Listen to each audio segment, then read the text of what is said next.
That was the slowest countdown of my life. That was like 5 seconds. It felt like I was doing a plank.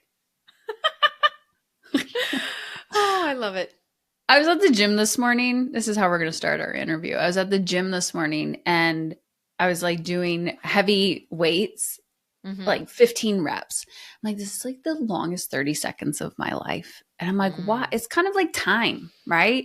A feeling like 30 seconds to one person is not going to be 30 seconds to the other. This is what we're going to talk about today. I talk about feelings, getting emotionally uncomfortable all the time, but I wanted to talk to you about the courage to evolve because you're like in it, in your business specifically. And I know you've had evolution many times in your Yeah. life, but let's talk about it. Yeah, Welcome. it's Welcome. interesting. Thanks for having me. I don't like the gym. I know you do endurance sports. I don't like endurance stuff, and I have asthma, so that's always been tough for me.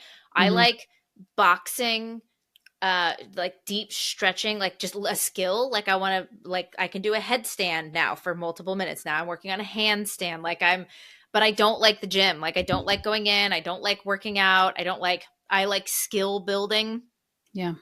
and feeling like a badass. So it's funny the different things that motivate us. And the more I've recognized that, the more someone will be like, "Oh, you should try this P90X thing." I'm like, "It's just not my thing." Like, but man, you give me a punching glove and go in and like I'll work out for hours because it's this Yes. different thing. So I like the idea of figuring out what I you think you just need to know want. yourself. It all comes back to self-awareness. And um it's funny because I had such an aversion to the gym and it wasn't until 2020 where I like forced myself to work out cuz I had nothing else to do at home. And I fucking hated it and I still don't absolutely love it, but what I do love is the feeling. I Yeah. love but exactly what you said is this like inner discernment of, is this aligned for me? Does this feel good to me? And knowing the Mhm. difference between I'm doing this because I'm supposed to versus let me just make a slight pivot and realign. Like I love spending time outside and I would Mhm. much rather do anything outside than in a gym.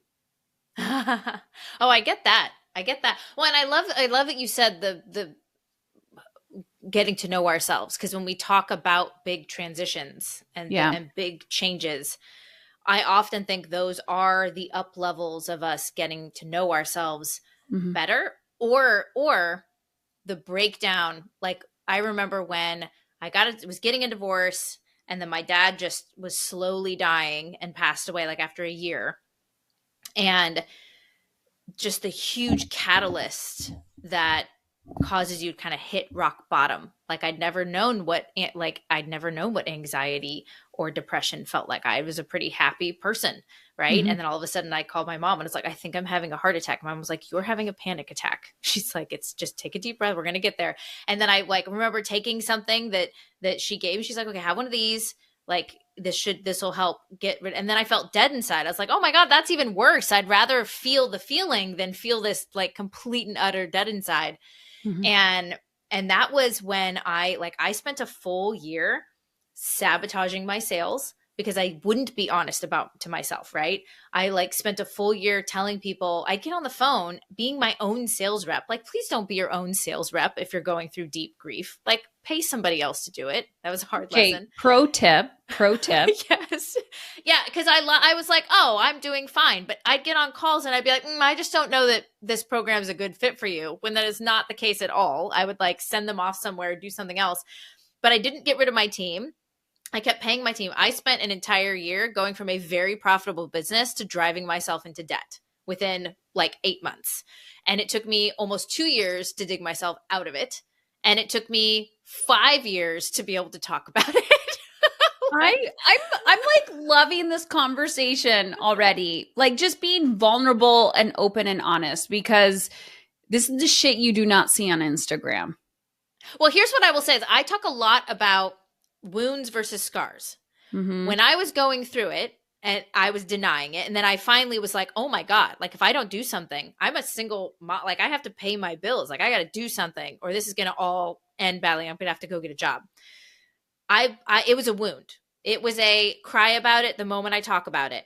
I don't go online and make reels about it. Don't do that. You share your Yeah. wounds with the people you trust deeply. I would go to my best friends. I would go to my team. I would go to the people that I cared about most, and we would have these conversations, and I would cry, and we'd figure out what I'm going to do. And I would, and I spent the time digging myself out. Now, and I even waited years until I could talk about it without feeling any guilt, any grief, any of those things. Because it's not just that I didn't cry when I talk about it. I need to feel empowered that those were completely normal things to have done. And if I would have been smarter about it in understanding my own emotions, I would have been able to not put myself into, I would have hired a salesperson or pared down my team or put somebody in as my proxy to take care of things, something like that. But I'm at the point where it's a scar. I've learned my lessons. I've healed from it. And I know now what the lesson is I'd like to impart to other people, my hero's journey, so that they can do it better than I did. But until then, I tell people, stop sharing your wounds. Nobody wants to hire you when you have the wound. They want to hug you and drink wine with you and tell you it's going to be okay. Wait till it's a scar. And then you can share it with your people and teach them the lesson, and they'll pay to learn the lesson or just like you more because you're being honest. Mm-hmm. But I do think if you had asked me that question 4 years ago, there's no freaking way in hell I would have told you what was happening with me on a podcast like this because it wasn't the right time. And so I do think too, I have my inner circle and then I have the scars that I share with the rest of the world. And there is nothing wrong with holding those things private until they're ready to be public. I love that. And my brain goes to time and energy and profit. And I work, the women that I attract that are business owners, a lot of them are, I'm using air quotes, responsible women. They got bills to pay, children to feed, sole income or, the main breadwinner. And they're like, oh my gosh, I need to make more money. And I'm like, listen, it's okay to have crisis in your life. And when you do have your first big crisis in your life, you realize how unsustainable certain aspects of our lives are, right? There is a big pivot. There is a shift that you need to have. But we talked, when I was on your podcast, we briefly talked about profit. And I was like, that's extra. That's more. It's not just about the emergency rainy day fund. It's your life is going to happen to you. The shit is going to happen. We need to stop acting like just enough. You will have ebb and flow. So what does happen when someone passes in your life, when there is a health crisis, when there is a relationship transition? How are you physically, mentally, emotionally, spiritually, financially prepared for that? And what will happen when you do that? Think about these things now. I'm sure, do you think about money differently now than you did back then?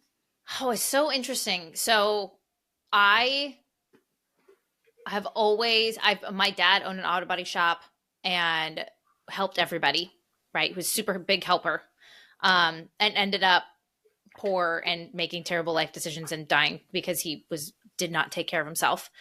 And my uncle was a partner with him. They split up, and my uncle didn't do all the giving away and the people things that my dad would do, give you a job even if he didn't need the didn't have the money or couldn't pay you, take care of you and fix things for less than he should, those things. My uncle ran a good, profitable, well-run business. He didn't not care about people, but he ran a business, right? And he has a very abundant life and has been, and grown a lot and has savings. And then when his daughter had somebody, his granddaughter had to have her leg amputated, and he ended up adopting her, had the ability to do that and give her a really lovely life and space and all that kind of stuff. But I grew up and I always thought I'm a good person if I give until it hurts. And I'm a bad person, because that's what I saw my uncle, the way we talk about it is he doesn't care about people. Money is his only driver. And then I grew up and I was like, oh my God, I'm living this lie. But that's not how it really is. My uncle's actually a pretty good guy who just ran his business like you should. It was a business healthy, because financially because later my friend Mike Koenig's, he said the quote that I absolutely love, which is your business is not a charity. It's a conduit with which to be charitable, which means don't make your business a charity. Make your business really well run. Put yourself and your life and your emotions and your finances all in abundance, all in profit, like you're talking about extra. And then you can be as charitable as you freaking want. or you're going to run yourself into the ground being a charity, pretending that you're a legit business because you're trying to seek being a good person. I had to go to therapy. I had to do trauma releasing to really, after my dad passed, and really starting to see like a lot of those things were ingrained in me. And I had kept my business in that space for a long time of giving to the point. And I recognized that I like talk about really looking at our emotions and being honest. In order to move up to the next level, I had to recognize that I have a bit of a savior complex. I need to save you because I can, because I'm smart enough and I'm capable enough that I could help you cross the finish line. If you just let me drag you or throw you over my shoulder, like I will do it. And I really had to recognize and start telling myself, you talked about when I was interviewing you on like the morning thing you tell yourself, like one of the things I have to tell myself is that I am selfish for trying to rob my children, my clients, my partner of stepping up. Like I am selfishly robbing them of the amazing rush that I get when I get to save something or somebody or give them what they need or help them do that, reach that goal. Like I'm robbing the people that I care about of that feeling, of that joy. And it helps me to step back and go, oh my gosh, it's not my job to save everybody. In fact, it's keeping me from reaching the big goals I have. And I'm making less impact because I'm not scalable in the sense. And so that it was a huge realization to move me into the next level of business a couple years after my dad passed. And then I'll stop there because then there's even the one I'm in now, which is the next. I find it's like an every 2 years. There's an every 2 years is a good level up time. It takes like that long to settle shift. In. You have the identity shift every I noticed like an 18-month cycle. And then I'm like, oh, why am I uncomfortable again? Or I'm too comfy, or I want to, something just happened. I was talking to my husband today about it. And I'm like, I think my identity has shifted around this, like something that used to drive me nuts. And I'm like, that's not an issue anymore. I'm like, it's a little bit of a challenge, but it's like, I'm excited about it before I like dreaded about it. And I'm like, that was 2 years ago. So there has to be, I'm sure we can look at the science or something about the identity, but when you chip away at something and you don't give yourself a back door, like when you have a loss in your life, you don't get a back door from those emotions. Like the only way out is through. You said something, OMG, I should have wrote it down. But I was like, I'm like, my brain is like grasping, like you said it. And I was like, yes. And now I don't remember. So it was that good. Maybe it'll come back. I'm going to have to go listen to it and it will come back. Oh, savior complex. So I call myself a recovering rescuer. I said this to my team, probably in the last year. And I said, okay, I am done pulling people across the finish line. And it has been fascinating how much energy you get back when you're like, let's do a little slow jog together. But the second you want me to put you on my back and finish the race for you, and then you cross the finish line, and then you're like, what's next? I'm like, that's not healthy. And to hold that boundary for people, whether it's your children, whether it's your clients, partners, all the things, when you do that, like you just put down so much more, and watching them cross their own damn finish line, that is like, to me, that's true leadership. Yeah. And half the time they weren't asking me. They weren't asking me to pick them up. No, you take away from their shit. Yes. It's a good high. It's an addiction. It is a good high. Well, it is an addiction. And it takes the reframing of the saying I'm selfish. I'm doing by taking that away for me to go, but I don't want to. I want to be a person that is caring and giving. That was really helpful. The other thing, before we even get to like the big thing I'm doing, the shift I'm doing now, is when I got divorced, my partner that I have now doesn't live with me. We've been together for about 6 years. I don't want somebody to live with me and my kids. And I'm a couple things. And I do think the more we know ourselves, the better. And I know myself from I'll take every quiz, everything there is. Like I know my Enneagram, I know my Myers-Briggs, I know my human design, I know my Zodiac, I know all of those things. And I think all of those are useful and also are not the end all. I never use them as excuses for things. But understanding like my love languages, right? And understanding I love to be a sexy woman. Physical touch is my number one thing, right? And words of affirmation. I love for somebody to tell me. I'm like, don't give me a physical gift. Just tell me how you care about me, or tell me how I am in my life, or the kind of friend I am. Like, let's just tell me things, and that's all I need. But then from my kids' perspective, I know, and this took me a lot of really getting to know myself, is that I will neglect my children if it means my partner and I get to cuddle and watch a show together and talk about our day, like do something like if he lived with me and I assume that in, it would not be a well-balanced situation. I would literally like have my kids go to bed earlier than they need to, like not want to do that, because I love that part. I crave that part. And I have been so devoid of that for many years in my life that I do. And so I love my morning and I love my evenings with my kids. Like and I'm a Gemini. So I like the duality anyway. I do a lot of soul searching because a lot of that is so different from what other people experience about the trajectory of a relationship, that I've had to do a lot of soul searching to really be okay with saying those things out loud and not worrying if that hits somebody the wrong way or triggers them in the wrong way. Cause it triggers a lot of people, right? Cause that's so different from relationships.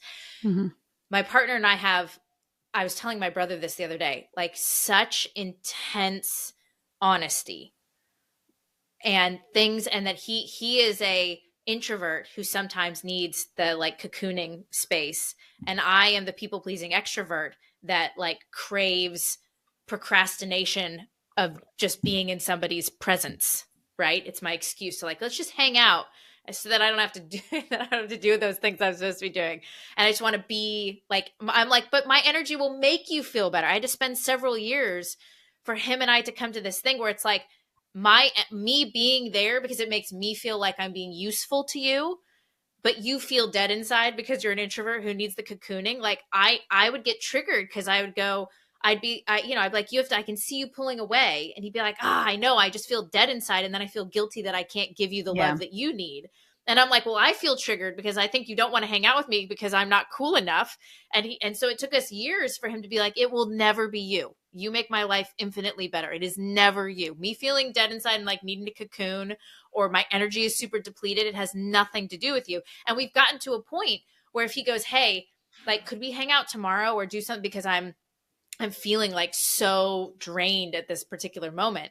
And then I'll have that like twinge of being like, someone doesn't want to hang out with me. And then I'll go, oh my God, I have 80,000 things I want to be doing. Of course I want. I would love this time. Like, yes, I will see you tomorrow. That I'm telling you, the chat, like we were talking about this when you were on my show, like that being brutally honest and allowing that moment of that trigger and then reminding myself that I'm like, oh my God, I've got a ton of things I want to be doing, that I can do, that I'm excited to do. And I will see you tomorrow. And our love is not diminished at all by being truly honest with each other about spending time together when we really want to. And we enjoy that. And I never feel in lacking with him, even though he literally pushes my uncomfortableness, but it's not because of something he's doing. It's because I am having to grow so deeply in my understanding of me as a person and being alone and like growing into my ability to be alone. And like you said with the gym, like I don't like being alone. It's uncomfortable for me, but then when I'm in it, I feel so good. And and I love the way I feel when I'm there. And I'm getting to that point where I'm like can set those boundaries in ways. And it's so crazy because that relationship has been just the most insane, deeply emotional relationship, but it's so alive in so many ways in terms of my personal growth. I can hear you talking a lot about boundaries. Like I like label as like energetic boundaries, like emotional boundaries. And when you were speaking, I kept thinking, I have a very difficult time being in friendship with the type of energy that you were speaking, only when they are not emotionally intelligent. So 100%. because I was like, but I could be your friend. Then you feel like it's you. But this is the conversation I was having in my head. I'm like, I love Dana. I would be her friend.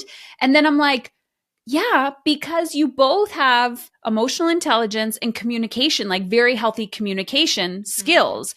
But I've had relationships where, because I'm more like your partner. So when they're coming at me and like, I identify that as needy energy. And so I retreat and I'm like, I'm like, my life is being sucked from me. And then also other aspects of myself that when I'm struggling, I will create boundaries and go do my own thing, which is not really pulling away from other people, but they're taking it personal. And I've communicated this because there's been a few in my life where I'm like, it is 100% not you. This is me. I'm like, I could travel the world by myself and be okay with it. I could live in a little she shed by myself and be a-okay. And then once in a while come out and be like, I need to recharge my battery and then go back in.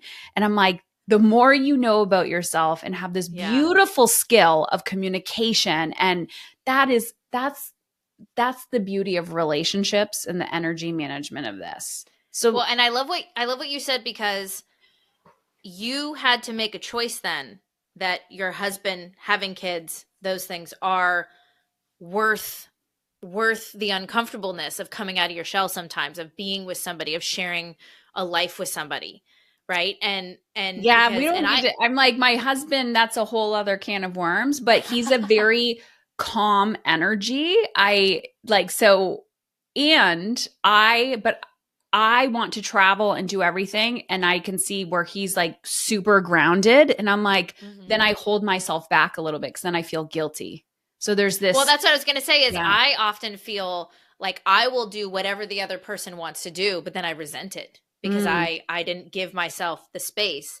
And so it's like I would much rather be with somebody who actually forces me to create space, because I have never been strong. I think if I was in a new relationship later, I would be strong enough now. I've built up that muscle now. But up until this, I'm so grateful for the space when he needs that space. And that we can, because in the beginning, he wouldn't communicate it. And then I'd be like, is there something wrong with me? And he'd be like, it's not you, but we wouldn't communicate it. And so I would probably do what all of his other past girlfriends would do, which is take it personally. And I'm like, you just have to communicate with me. Like, I'll believe you if you say it, and then we'll reinforce it.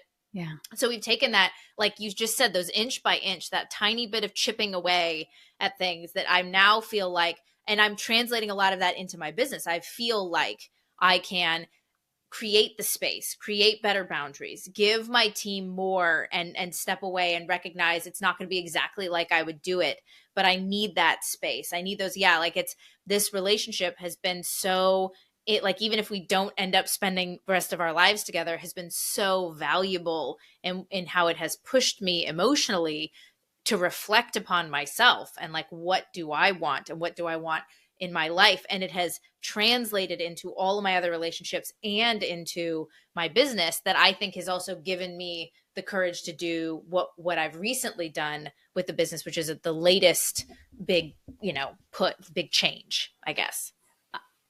We could go in so many different directions. And I'm like, I love talking to people who have done a lot of inner work, because it's like there's so many nuances, right? At the end of the day, you return home to yourself, right? You're like, who am I? What do I need? Seasonal changes, all the things happen. So let's put this through a business lens. Let's put this through a work lens. So a lot of people listening to this are in a career transition, or they're in a business transition. And there's a lot of there could be a lot of fear around that as well. Like fear of the unknown, fear of like, holy shit, if I blow this up, like money, time, energy, like my team, what's going to happen? But you can feel something inside of you where it's time to shift, pivot, all of that. So, let's talk about that. Like, what was that evolution for you? What was happening? How did you know when it was just time and fears that came up? Yeah. Well, one, I think noticing what you put off and being honest about why you're putting that thing Pro off. tip. Because it's not like you had mentioned when I was interviewing you. It's not time. You can say that you don't have enough time, but it's never the thing. So one, I'll notice when I was putting things off, and And what happened was I've always wanted an app. Like I've always wanted my own Boss Mom app. It's been a dream, right? And so I was like, okay, let me look. We're rewriting the Boss Mom book. We've been in that process because it's coming up on like it's like almost a decade when I wrote it, and I have all new thoughts. So we wanted to relaunch it. It's like, I think now might be the time for the app. So I went in and started talking to different developers, right? And they start asking you all these questions.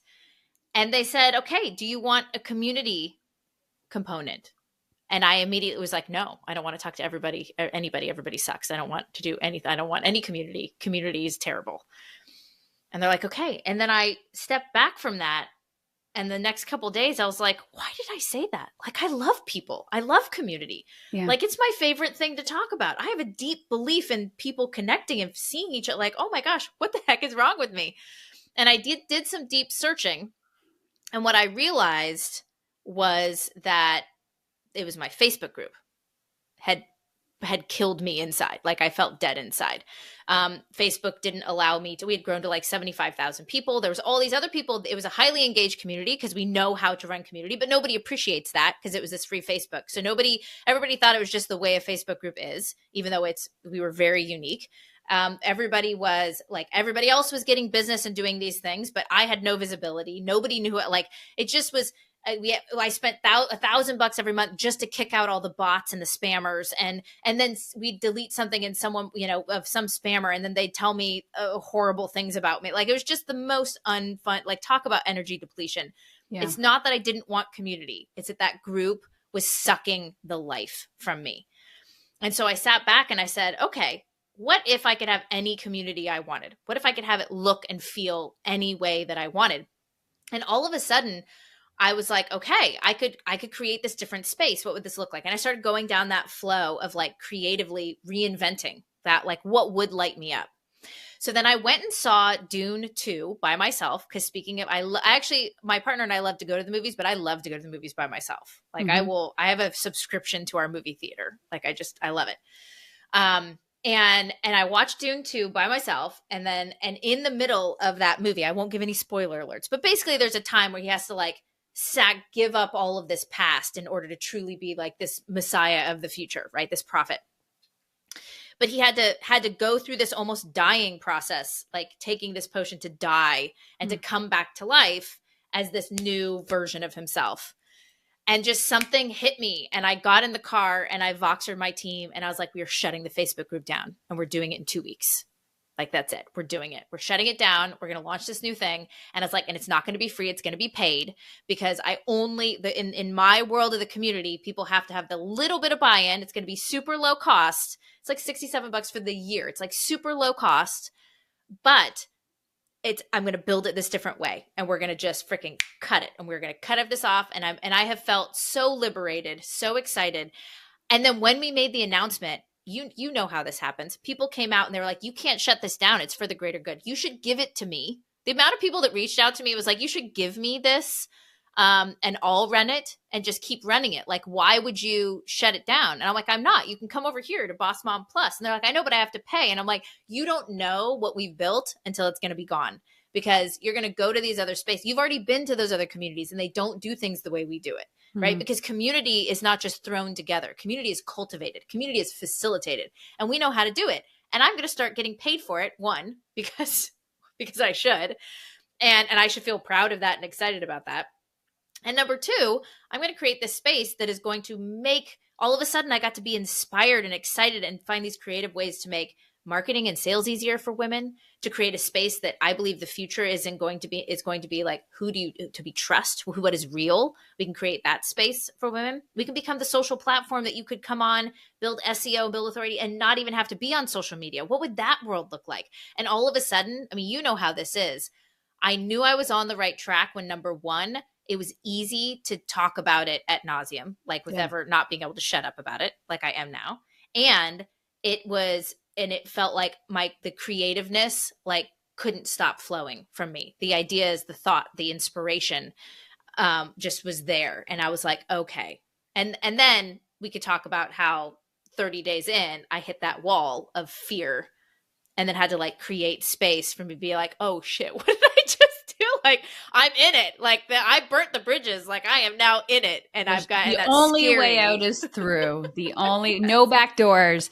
Okay, No back doors. you are inspiring me. So I just number one, you just saying like speaking your truth and your story that's aligned and honest gives me permission to continue to just I don't know. I feel like I'm visualizing these little doors that have locks on them and then you're just like opening them. Where when I see a woman who's giving herself permission to be all in on something and I just reflecting on like where am I not all in or what is it that I say I want to do but I don't want to do and where do I have a foot in and a foot out? Where am I on the fence? Because I wrote down like you talk about passion and courage and creative and all the things like those things that you feel and you said dead inside multiple times when you're like I just felt dead inside. I felt dead inside. And like I'm saying these things again so when people are listening it's like where do you feel dead inside? It's not aligned. Like you're people pleasing, right? You're over delivering. You're like, well, that's what I'm supposed to do. And you're like, no, that's what you've outgrown it, right? Like I'm sure when you started your Facebook group brought you joy and then it stopped bringing you joy. And when we are evolving, especially in our work, there is a lot of like shoulds or like, well, this is easy. So I'm all about what's that next level vision? What's on your wouldn't it be nice list? And then the opportunity when you're like, okay, now I'm doing the thing, I'm burning the bridges. Yeah, now let's talk about the big feelings and stuff that come up. Because I tell people all the time, there's a time and place for therapy and rumination on the past. And then there's a time and a place for what is that next level vision and then having the courage to go after it and like almost like the accountability and support and mentorship around that next level vision. And you got to know what types of support you need when and where. This probably wouldn't have been a good time to do this when you were in the middle of grief and loss and transition, but just knowing your phases and stages. So, okay, you're like, new vision, yay, curious, pull the plug, you're doing it, you burnt the bridges, you're like, yeah, I'm alive, I'm aligned. Now, brick wall of fear. Let's talk about that. Yeah. Well, one of the things I notice, so I'm a messaging content writer, like that's my thing. So other people will have their own thing that is their like, oh crap, I can see there's some emotions happening. But I felt so creative, so excited, but I had to hone in on like, what's the messaging? Like what's the hook? What's the sales? What's the thing? And I found myself like in the first month, it was so easy. It was like, we're doing this. Come with us. Like, come with us, come with us, come with us. And I was so excited and people were loving the energy. And then I was like, okay, now I got to get real about catching the people that don't know me. Like, I got to get the cold leads to be able to pull those in and convince them. And then I hit this fear of what if the people who don't know me don't like me? Like, what if the people decide what I have is stupid? What if they love Facebook groups and they don't want something? What if they think social distractions is like part of how they get their business? Like a myriad of things hit my brain. And then the way I know, because those were all subconscious. Like I didn't actually say those things in my mind. Mm-hmm. What I noticed is I sat down to do a sales page, to write an email, and it would take me 3 days, like 3 days to write one email. And so what I did is I sat down and I started to journal. I picked up a book. It's called A Life Untethered, that always like brings me back into like allowing your emotions to flow Michael through Singer. And bring them up. Yeah. And so I'll go back and I'll read it, journal about it, and then just allow myself to cry, to feel anxiety, to feel depression, to feel like whatever those are. And I allow myself to move through it and recognize that it's not like the world is not happening to me or at me. It's not being done to me. It's not imposing itself. It is, I'm flowing in it. And so I would stop and I would go and do that practice and allow myself to do that and create cushion and space for the emotions to happen. and not try and fix them. Like, I'm a fixer. I have a very hard time not wanting to be like, well, I'm going to fix that emotion. I'm going to make it better. Like, it has taken an intense amount of practice for me to recognize I'm not fixing anything. Yeah. I'm experiencing it. I'm allowing it. I'm experiencing it. Maybe recognizing where that comes from so I can understand myself better, but I'm allowing it to happen. And then I'd come back, and then I wrote this email that was just, it was called like, I'm pissed off. And it was like, I'm pissed off that social media doesn't give a crap about us. Like, I'm pissed off that everything that we have to do now is based around algorithms from 20-year-olds that are making, dance videos that have nothing to do with how we want to run our businesses. I'm pissed off. And I wrote this email, and it did really great. And I was like, oh, okay. Like, I do have things to say, and I do know what I want to say. The block comes from the fear, and I've just got to allow whatever that fear emotion is representing itself, like rearing its head. I got to step away and experience it. And then I always feel renewed when I come back. Like, it never spirals me. Like, I think people are scared that if you feel sadness, you let yourself cry, then that means for the next day or week or month, you're going to be sad. And I think if people just practice the emotion having and experiencing it, you realize it's like a bath for your emotions. Mm-hmm. You actually run through it so much faster. I can do that, and an hour later, I'm feeling inspired and hopeful and excited. Now, obviously, when I'm having like my time of the month where I've got 1 or 2 days of the month where I know I just like, why am I doing this? Why does anybody love me? But I can now recognize that that's not real either.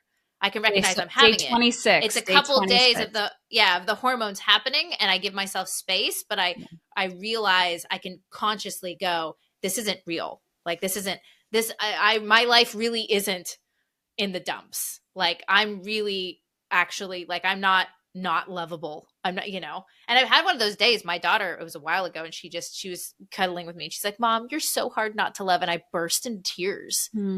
I was like, oh my God, what is this feeling? And I had to like really work through that idea that am I completely lovable, or am I leavable? If you've ever been divorced, am I leavable?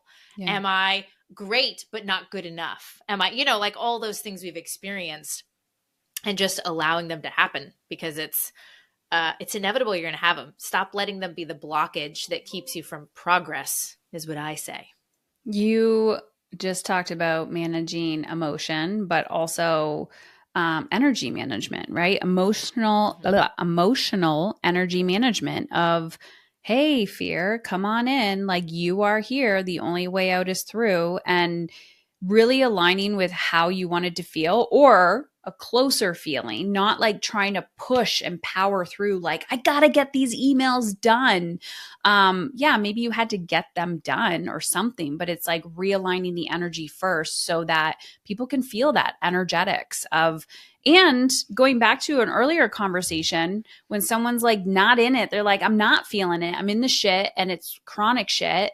You're like, yeah. And in hindsight, I would have went back and did things differently in my business, knowing that I probably shouldn't have been on the front lines. I probably shouldn't have been on those phone calls. And this is just self-awareness, right? And wisdom and experience, and knowing, learning those lessons from past experience. Yeah. And by the way, I would say it is impossible to time things right. Yeah. Right. Because if someone says, oh, Dana, if you could change something, I'd be like, oh, well, I decided to do this. And then my ex-husband said, oh, I'm going to move, and my girlfriend and I are going to get a house, and we're going to blend families. And I'm like, okay, I did not realize that would hit me she's a lovely person. But if you're a mom or a mother who is now realizing, even subconsciously, that someone else is going to be a second mother to your children, mind messes with you. And then it's only 30 minutes away because of where her kids are. But I was like, well then, and my partner's farther south. I was like, well then I'll move. Right. And then I didn't realize that the emotions that would come with me being forced to move, even though I'm happy to, I don't have the same freedom I would have if I, wasn't divorced, or if I didn't have kids. And I had a moment maybe it was a full week where I resented having children, and I resented the freedom that my children take away from me, which made me feel really bad and sad and guilty. And it fell right around Mother's Day, which I do not like Mother's Day because everybody's pretending they love each other. And I'm like, Oh, can we just yes. love each other on a Tuesday? Why does this have to be a day? And so I had that. And then my mom has a health thing that we're dealing with is totally fine, is totally deal withable, but includes going to doctor, doing things. And then my partner was like, you're moving, I want to move. So I had three people, the three people moving, I move a week from now, doing all this while we're launching the app, while we're doing these things. I did not time it that way. And I couldn't have predicted that all of those things would happen. I can only do what you said. I can only acknowledge and be honest with myself that is a lot of freaking crap to happen all at once, even if it was all of my choice and all of my making, like all of those things. And I'm just going to move through it and it's going to be fine. But there is no way you're going to want to write a book and then you're going to get pregnant on accident. You're going to, decide you're going to move and then there's going to be some collaboration opportunity. There is no way to time things right. So being able to move through your emotions is key because it's all going to stack up. No matter what, it's going to stack up and there's going to be a void time of nothing happening and then freaking everything happening. And that is life's. Did I just hear you say you're moving in a week? Yes, I am moving from North County down to Del Mar. Oh, no big deal. But here's the thing is the capacity. We can have this conversation. Shit. It's like the calm and the chaos, right? It's learning those skills to just have the calm in the chaos. Well, I say calm in the chaos, but you get what I'm saying. Having the tornado go on around you, all the chaos, but being I'm here, I'm present, we're still getting shit done and having the capacity to do so. Yes. Which, by the way, I can feel when I say it, I have a trigger for even saying I'm moving to Del Mar because it's even more expensive than where I live now, which is so expensive to live here. But to be right where the kids can go to this, right, to the school that's closest to, I'm very much about wanting it, the proximity to not have my kids drive 30 minutes somewhere. Mm-hmm. But yeah, I have a trigger of even saying I don't want to be the kind of person that carries around a Louis Vuitton bag or does those things. Even saying I'm moving to Del Mar makes me feel like I still haven't moved past all of those things of being the kind of person that can afford to live in Del Mar. Yeah, I still have those things. You're just having an epiphany right now. I'll tell everybody, it just doesn't matter. You may always be a people pleaser. You may always feel like you have to, you may have those little things that pop up. It's like meditation, just moving through them is the key. Because if I can recognize that's a thing I have, and there's probably someone out there that would judge me for it, but none of that matters. And none of that is relevant or useful to me living a happy, abundant life. Yes. And we're all having this human experience. I think when we get into personal or professional development, we're adding sprinkles of perfection about it. Okay, I'm going to meditate and my life's going to be perfect, or I'm going to do this. And then you get seasoned and you're like, girl, that is not the way it goes. So to wrap this up full circle, courage to evolve. What do you say to that woman who's listening to this and she is either in it, she's in the transition, whether it's in her business, in her career, in her life, a relationship, or she feels it coming? What do you say to her?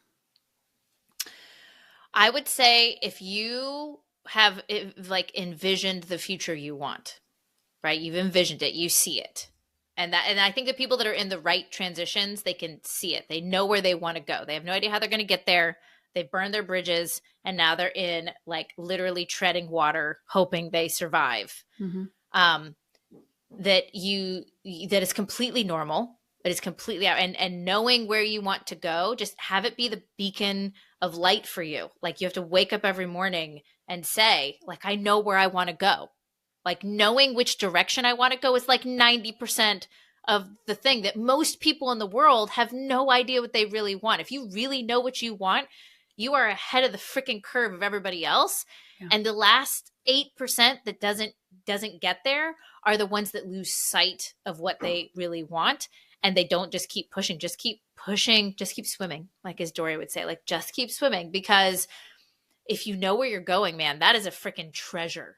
Yeah. So many people don't know who they are or what they want. If you know what you want, freaking fight for it, because there's so much glory of emotions and finances and and all of the things at the other end. And you just got to keep going for it.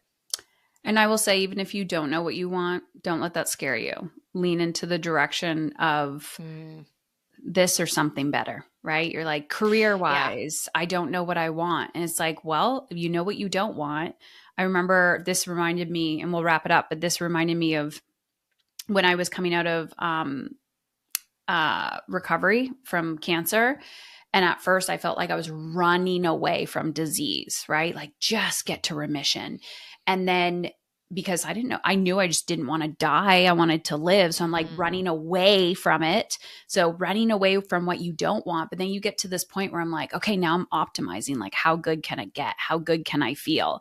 And so if you're like, well, I don't know. I hear so many women are like, I don't know what my vision is. I don't know what I want. And I'm like, stop fucking saying you don't know what you want and start saying you know what you don't want. Meaning, I don't want to feel like shit. I don't want to be chronically anxious. I don't want to, you can have the same job and have a completely different perspective of it.